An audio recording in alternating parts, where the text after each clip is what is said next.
안녕하십니까. 조갑제TV 시청자 여러분, 저는 조갑제닷컴의 조세별입니다. 네, 김태수 변호사님이 이 자리에 나오셨는데 인사드리겠습니다. 네, 안녕하세요. 안녕하세요. 네, 김태수 변호사님에 대해서는 제가 잠시 후에 소개를 해드릴 텐데, 이번에 저희 조갑제닷컴에서 굉장히 중요한 책이 나왔는데, 뒤에 보시면 이 사형을 집행하라라는 제목의 이 책이 출판이 됐습니다. 글쎄 저희가 의도한 것은 아닌데 아주 중요한 시기에 맞물려서 꼭 봐야 될 책이 나온 것 같아서 굉장히 반가운데, 바로 김태수 변호사님이 이 책의 저자입니다.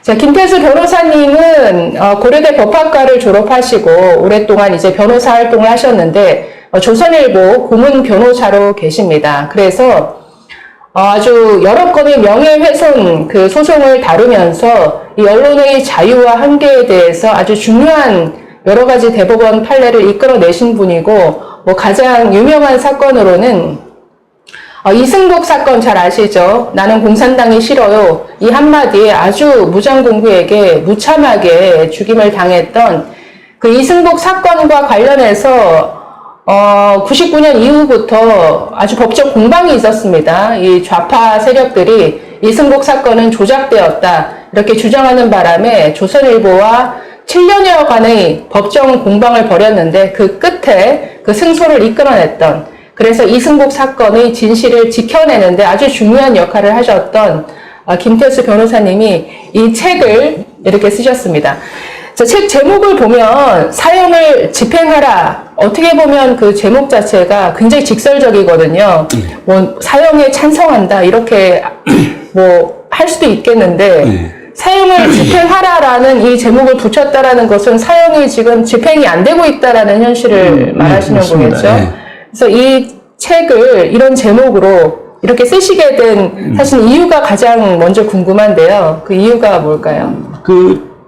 책을 보면은 제가 왜 이 책을 썼는지 나오지 않겠습니까? 사실 이 책이 이제 제 1장에 해당하는 사형수로부터 날아든 소장이라는 부분이 사실은 이 책을 쓰게 된 그런 하나의 어떤 계기라고 할 텐데, 이 책을 처음 쓰게 되기 시작한 것은 2014년도부터입니다. 그래서 지금 발행 시점으로 보면은 8년이나 지났기 때문에 꽤 오래된 건데, 당시 그 2014년도에 대한민국의 사형수 한 명이 묻지마 소송을 마구 남발하고 있었습니다. 이 국가기관을 상대로 하고 또 언론사들을 상대로 해서 소송을 남발하면서 또 이기기도 했어요. 일부 이기기도 해가지고 재미를 붙인 거죠. 우리 그 시청자분들이 기억하는 이름일지는 모르겠는데 정성현이라는 자입니다. 네, 사형수 정성현. 그 크리스마스 날 8살, 10살 먹은 여자의 2명을 납치해가지고 법원에서 무죄 판결이 일부 나오긴 했습니다만은 이제 그 강간 부분에 대해서는 무죄가 나오긴 했습니다만은 강제로 성추행하고 애들의 목숨을 빼앗고 또 8토막, 10토막으로 이렇게 애들을 토막살인해서 이 사체를 유기한, 또 그 범죄가 다도 아니고요. 사실은 또 노래방 도우미 한 분은 또 무참하게 그 목숨을 뺏고 토막을 내서 또 안매장한 극단의 이 범죄자인데, 이자가 그 언론사 상대로 소송하는데 재미 붙여가지고 소송을 제기하는데, 저도 그 소송 중에 한 3건 정도를 이자와 같이 했었습니다. 그래서 도저히 이런 살인자의 시체를 우리 국민들은 알까라는 그런 생각에서 쓰기 시작했던 겁니다. 지금 말씀하신 그 사형수 정성현 얘기를 지금 하셨습니다. 이 책에도 언급되어 있는데, 말씀하셨지만 크리스마스에 2 여자아이, 불과 나이가 10살 그리고 8살이었습니다. 이 2 여자아이를 집으로 끌고 가서 정말 입에 담지 못할 이런 강제 추행이라고 해야 될까요? 거의 강간 미수라고. 글쎄요, 현장을 본 사람이 없기 때문에. 그리고 이제 애들의 그 사체가 이제 한 애는 야산에 안매장을 했는데, 원래 그 범죄자들 특징이 그렇지만 야산에 안매장 하려면은 막 삽질을 해야 되잖아요. 네. 근데 그게 크리스마스 날이다 보니까 땅이 딱딱해가지고 네. 안매장 하다가 아우 꼭 이렇게까지 해야 되겠나 해서 하천에다 또 하나는 버린 거예요. 그래서 그 애를 네. 하천에 안 버렸으면 아마 완전 범죄가 됐을지도 모릅니다. 네. 그 하천에 이제 버려진 아이가 더 어린 아이인데 그 아이의 이제 그래서 그 하천에 이제 버리는 바람에 신체 일부는 또 찾지도 못했어요. 그래서 그러니까 지금 두 명의 여자 아이를 데려다가 강제 추행, 강간 미수, 글쎄 여기에는 뭐 어디까지 인정할 부분인지는 판단이 달랐습니다만은 어쨌든 두 아이를 잔인하게 죽였습니다. 거기다가 사체를 톱으로 네 거의 이 양날톱이죠. 네. 예, 그 목재소에서 흔히 쓰는 네. 양날톱. 그러니까 토막 살인을 한 거죠. 그러니까 살인을 하고 토막을 낸 거죠. 시신을 토막을 내서 네, 거의 훼손시키고 안매장하고 그래서 결국 뭐 이 외에도 여러 가지 범죄가 있었는데 이런 잔인한 범죄 사실 그 공소장이라든가 판결문을 보면 사실 처음부터 끝까지 읽어내기도 사실은 끔찍한 이런 범죄였는데 이런 범죄를 저지른 사형수가 자신의 명예를 훼손했다고 여러 언론사들을 고소했던 당사자가 이 정성현. 그렇습니다. 그리고 심지어는 한 그 지역신문 기자는 살인마 정성현이라고 썼는데 네. 살인마라는 표현이 자기 명예를 훼손했다고 형사고소까지 했었습니다. 해당 기자를. 그러니까 아니 사형수가 훼손당할 명예가 있나요? 뭐 그 인정이 되나요? 다 명예는 다 누구든지 가지고 있죠.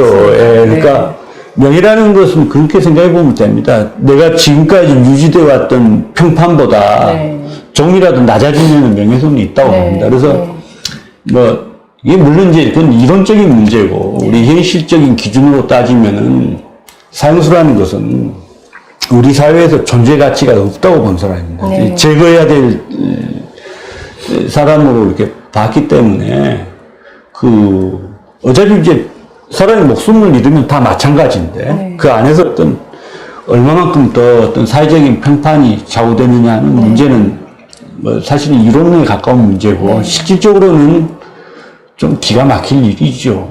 네, 어쨌든 그런 범죄자와 실질적으로 법정에서 그 명예훼손 소송을 통해서 실질적으로 그 범죄자를 보시고 또 이 글로서도 옮길 만큼 그 범죄자의 어떤 행태에 대해서 정말 분노가 이르셔서 분노 정도가 아니죠. 그러니까 그 정성현이라는 자의 주장을 한마디로 말하면은 어린애들 목을 눌러서 질식사한 것과 차로 친 것 사이에 무슨 차이가 있느냐.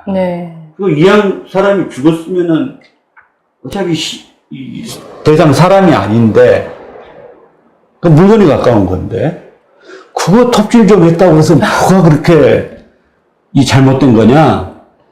자기는 애들을 고의로 죽인 게 아니라 질식을 유발시켜서 죽였기 때문에 10년형도 과하다.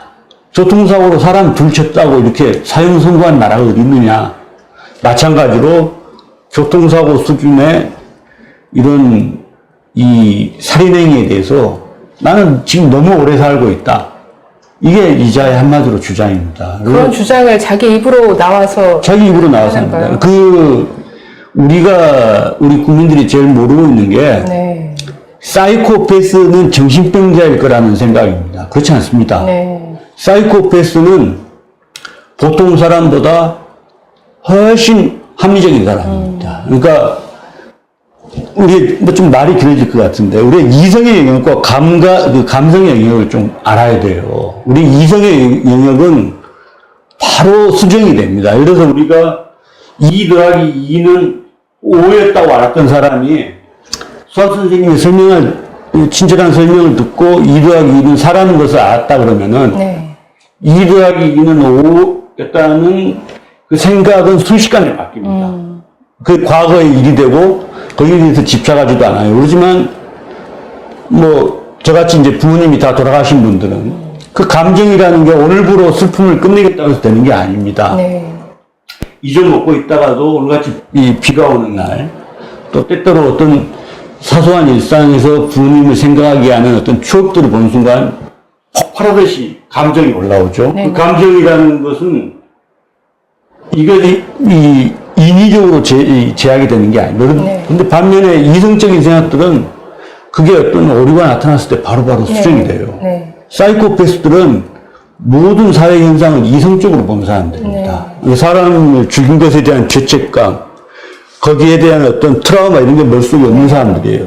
이 교과서를 다음 장으로 넘기듯 과거의 살인에 대한 기억들을 깨끗이 지우는 사람들이에요. 그러면 당연히 피해자가 느낄 고통이나 이런 것에 대해서도 전혀 뭐 공감이 안 되겠네요.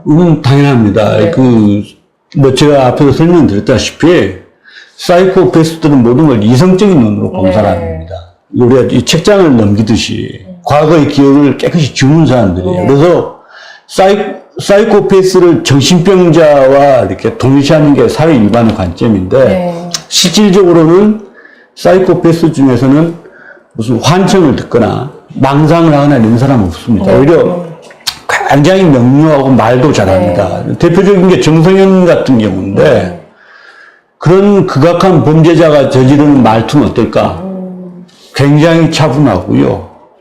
굉장히 냉정하고 논리적입니다. 그래서 이 법정 안에서도 공부를 많이 한 모양이에요. 네. 그래서 무슨 자백의 보강법칙이니 무슨 형사소송법 이야기 그리고 대한민국 헌법의 원칙들이 법정에서 주저리 읊어대더라고요. 네. 그래서 사이코패스는 뭔가 정신 이상이 있을 것 같은 생각, 근데 잘못된 생각이라는 걸 좀 말씀드리고 싶습니다. 네, 다행히 그 정성인이 수많은 명예훼손 소송을 남발했지만 다행히 이 김태수 변호사님에 의해서 좌절이 됐습니다. 승소를 하셨기 때문에. 자, 어쨌든 이 책으로 좀 돌아가서 사형을 집행하라라는 책에 대해서 잠시만 간단하게 소개를 해드리면 이 제목 그대로입니다. 사형을 집행하라. 왜? 사형이 집행이 안 되고 있기 때문이죠. 우리나라는 사형 제도도 있고 사형 선고도 내렸습니다. 문제는 사형 선고를 받은 사형수들에 대해서 집행이 되지 않고 있다는 것이죠. 지금 마지막으로 사형 집행된 게 97년 12월 30일. 네, 되어 있는데 그러면 98년이니까 지금 거의 뭐 20년 넘게 25년 정도 됐죠. 25년 가까이 사형 집행이 전혀 안 되고 있다는 겁니다. 자, 2015년 1월 현재 우리나라 지금 집행이 되지 않은 그 사형 확정자 숫자가 총 58명입니다. 58명. 지금 김영삼 정부 때까지 사형 집행이 이루어졌는데 김대중 정부 때부터 지금 사형 집행이 전혀 안 되고 있다라는 거죠. 자, 그래서 이 책은 그 현실에 대해서 아주 적나라하게 고발하고 있습니다. 자, 그러면 사형 집행이 되지 않음으로써 지금 어떤 일이 일어나고 있는지가 중요한 것이죠.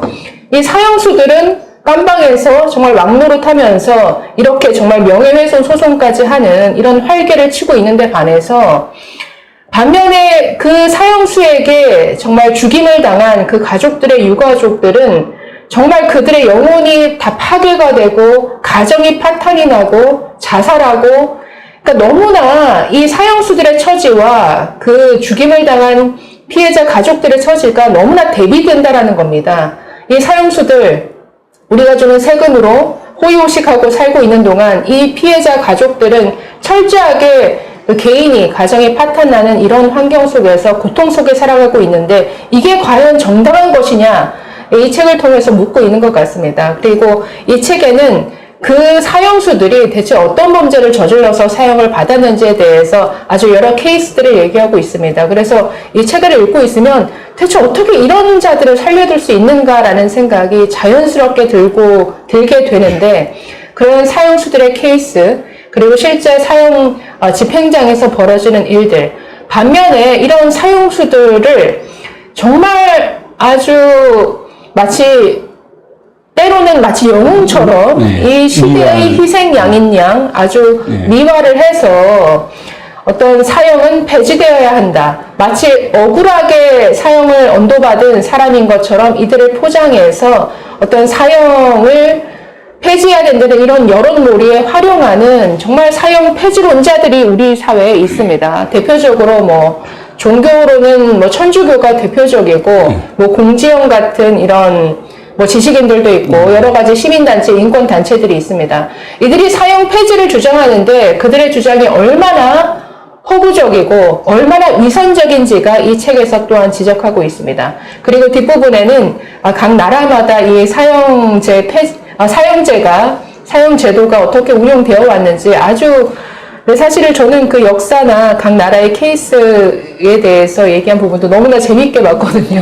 그렇습니다. 그래서 이 페이지에서 사형 제도에 대한 설명이 아주 잘 나와 있으니까 정말 처음부터 끝까지 재미나게 읽을 수 있는 이런 책입니다. 그래서 한번 꼭 보시기를 권해드리는데, 지금 책 내용 위주로 좀 얘기를 해보려고 하는데요. 그러니까 사형 지금 집행이 안 되고 있어서 실질적으로 이게 뭐 재판이라든가 어떤 영향을 미칠까요? 그러니까 사형 집행이 안 되면 자연스럽게 법원에서 사형 판결을 내리는 건수도 줄어들 것 같은데 현재 어떻습니까? 그러니까 우리 뭐 서두에도 이렇게 말씀해 주셨듯이 네.